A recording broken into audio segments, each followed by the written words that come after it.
It is recommended to calibrate the remote controller if the following situations are happening. Firstly, the remote controller is dropped on the ground. Secondly, the aircraft's flight direction does not match control inputs. Thirdly, the remote controller automatically enters the calibration procedure when it is turned on. Turn off the aircraft and remote controller.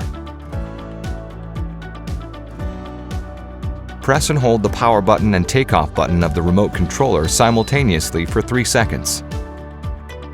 When the remote controller screen lights up and enters the calibration screen, you can start the calibration.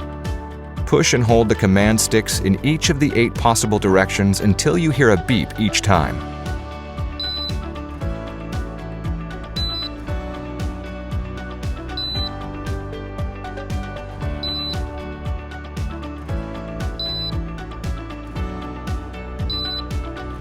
Finally, turn the left gimbal pitch dial counterclockwise until you hear a beep, and then clockwise until you hear a beep.